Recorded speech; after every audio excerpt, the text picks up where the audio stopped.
আসসালামুয়ালাইকুম recipes by Imroz Ifraz mom channel থেকে সবাইকে স্বাগত জানাচ্ছি। আবারও চলে আসলাম নতুন একটি রেসিপি নিয়ে। আজকে আমি দেখাবো কিভাবে বাচ্চাদের টিফিনে খুব সহজে একটি নুডলস তৈরি করে দেওয়া যায়। আজকে আমার এই রেসিপিটিকে সবাই ভালো করে টিপস সহ জেনে নেবেন। তো পরের স্টেপে চলে যাচ্ছি। প্রথমে আমি এখানে নিয়ে নিচ্ছি 4 কাপ পরিমাণ পানি।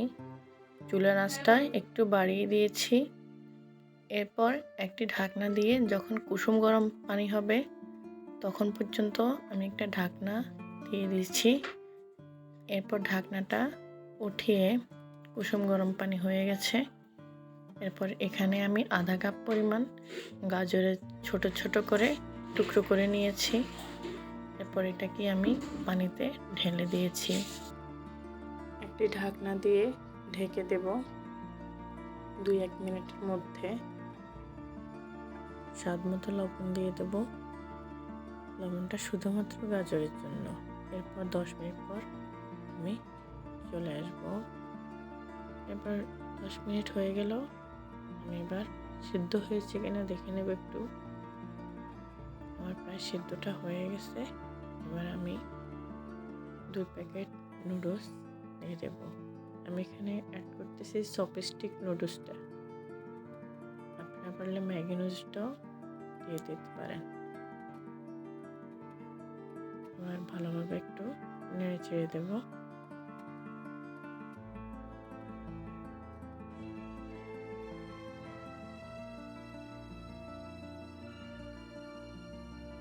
আবারও দিয়ে দিচ্ছি ঢাকনাটা।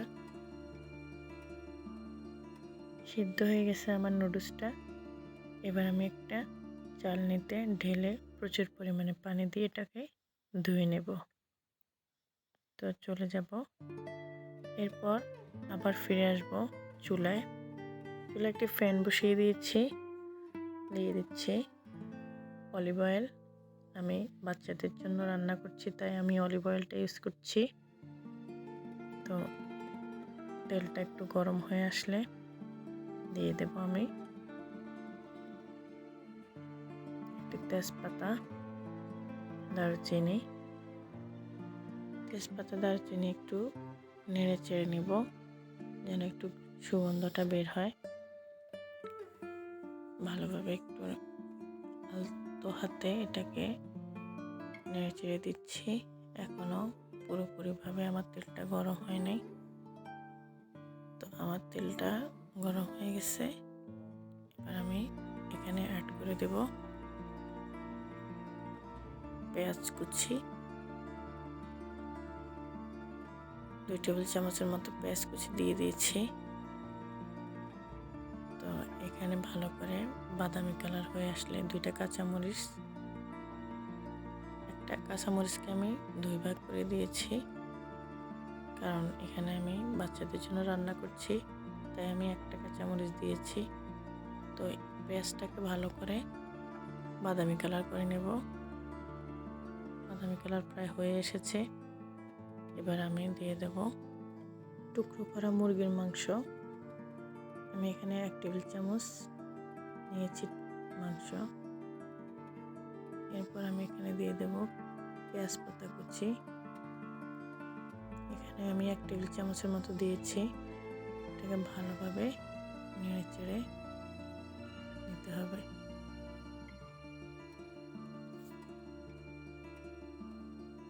যেন পুড়ে না যায়। এরপর দিয়ে দিচ্ছি আমি যে নুডলস আর গাজর সিদ্ধ করা অ্যাড করে দেব।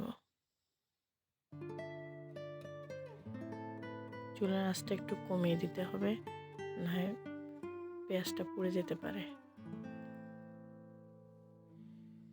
তো ভালোভাবে এটাকে নেড়ে চেড়ে উল্টিয়ে পাল্টিয়ে দিচ্ছি।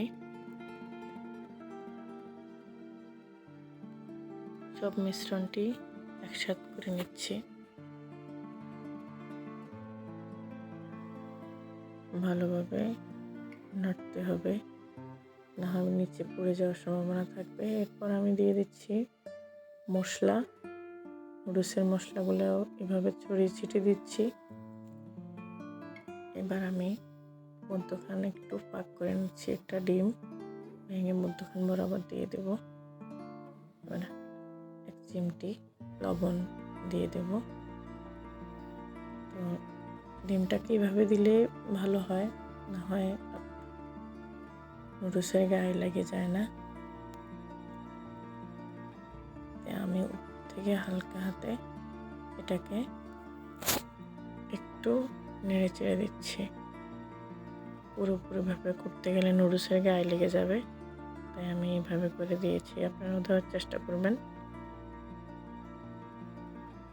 তো আমি সাইড থেকে একটু উল্টে পাল্টে ডিমটার উপরে দিয়ে দিচ্ছি। ডিমটা প্রায় ভিতরে হয়ে গেছে। এবার আমি এটাকে একটু ভেঙে ভেঙে দিচ্ছি, তাহলে আস্ত ডিমটা থেকে গেল।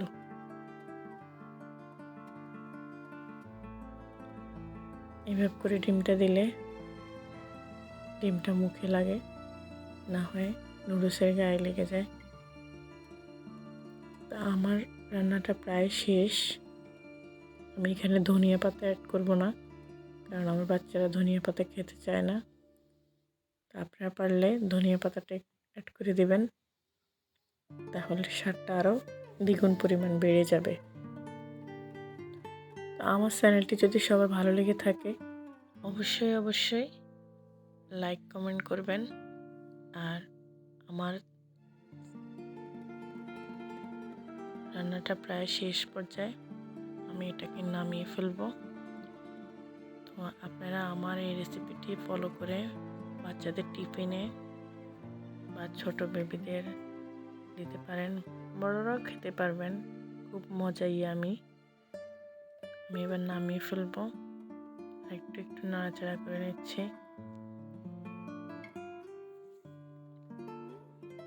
আমার রেসিপিটি সবাই ফলো করে সাবস্ক্রাইব করে দেবেন। আমি এখানে সাজিয়ে নিয়েছি, এরকমভাবে আপনারা বাচ্চাদের রান্না করে দিবেন। সবাই বাসায় নুডলস রান্না করে কম বেশি। তারপরে আমি বলবো যে আমার এই রেসিপিটি একবার হলেও আপনারা ট্রাই করে দেখবেন কেমন লাগে। যদি আমার রেসিপিটি আপনাদের ভালো লেগে থাকে, আপনারা শেয়ার করতে ভুলবেন না। আমি একটা চামচের দ্বারা দেখানোর চেষ্টা করছি। অনেক ইয়ামি এবং টেস্টি। তো ভালো থাকবেন সবাই। আজ এ পর্যন্তই। আল্লাহ হাফেজ।